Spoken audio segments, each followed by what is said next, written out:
பிரியமானவர்களே, இயேசு நாமத்தில் ஸ்தோத்திரங்கள் வாழ்த்துக்கள் உண்டாவதாக. இன்னொரு அருமையான வசனம் பாருங்கள், அருமையான வார்த்தை. ரோமர் 7ஆம் அதிகாரத்தில் ஆச்சரியமாக இருக்குங்க. இதை வாசிக்கிறோம் பாருங்கள். 7ஆம் அதிகாரம் 15ஆம் வசனத்தில், நான் செய்கிறது எனக்கே சம்மதி இல்லை, நான் விரும்புகிறதை செய்யாமல் நான் வெறுக்கிறதையே செய்கிறேன்.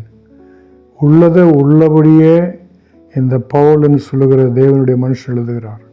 நான் செய்கிறது, காலையிலேருந்து சாயங்காலம் வரை நான் செய்தது எனக்கே சம்மதி, எனக்கே பிரியமில்லை, நான் விரும்புகிறத செய்யாமல், அதாவது அங்கே பார்க்க வேண்டாம்னு நினைக்கிறேன், அங்கே தான் பார்க்குறேன், பேச வேண்டாம்னு நினைக்கிறேன், அதை தான் பேசுகிறேன்.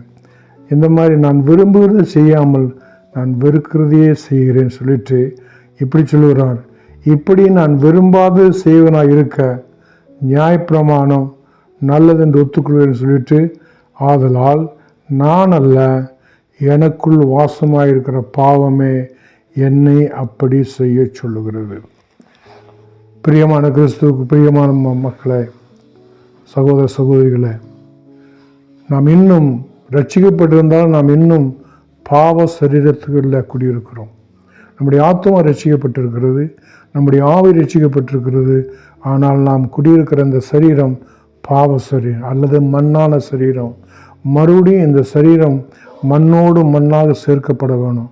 அது மாத்திரமல்ல, இந்த சரீரத்தினால இச்சைகள் உண்டாகிறது, சரீர இச்சைகள். யோவானில் சரீர இச்சைகளை பற்றி யோவான் மிக தெளிவாக எழுதுகிறார். ஆகையினால நம்முடைய இச்சைகளை, என்னுடைய கைகால்களை அடக்கி ஒடுக்கிறேன்னு இதே பவுல் எழுதுகிறார். நான் பிரசங்கம் பண்ணுகிற நானே ஆகாதனாய் போய்விடாதபடிக்கு என்னுடைய சரீரத்தை நானே அடக்கி ஒடுக்குகிறேன்னு எழுதுகிறார். என் கண்ணை பார்த்து, கண்ணே பரிசுத்தத்தை மாத்திரம் பாரு, கையே பரிசுத்தத்தை மாத்திரம் தொடு, காலை பரிசுத்தமான இடத்துக்கு மாத்திரம் போ, வேறு பக்கம் போகாது என்று நம்முடைய அவயவங்களை ஆண்டவருக்கு ஒப்பு கொடுக்க கடன்பட்டிருக்கிறோம். அதனால தான் ரோமர் 12ஆம் அதிகாரத்தில் இப்படி ஒரு வசனத்தை, இப்படி ஒரு உற்சாகத்தை அவர் நமக்கு சொல்லியிருக்கிறார். சகோதரரே, நீங்கள் உங்கள் சரீரங்களை பரிசுத்தமும் தேவனுக்கு பிரியமான ஜீவ பலியாக ஒப்பு கொடுக்க வேண்டும் என்று தேவனுடைய இரக்கங்களை முன்னிட்டு உங்களுக்கு வேண்டிக் கொள்கிறேன். இதுவே நீங்கள் செய்யத்தக்க புத்தியுள்ள ஆராதனை. வெறும் அலையிலே போடுற மாத்திரம் ஆராதனை, வெறும் துதிக்கிற மாத்திரம் ஆராதனை. நம்முடைய சரீரங்களை உச்சந்தலையிலிருந்து உள்ளங்கால் வர ஒவ்வொரு பாகத்தையும் பரிசுத்தாவுடைய முழு கட்டுப்பாட்டுகளை கொடுக்கறது தான் புத்தியுள்ள சரியான ஆராதனை என்று பவுல் அடியார் நமக்கு ரோமர் 12 சொல்லுகிறார்.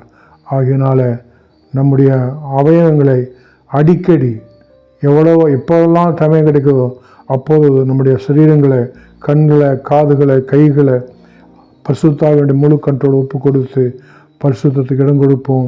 தேவனுடைய நாமம் பரிசுத்தப்படுவதாக. ஆமென்.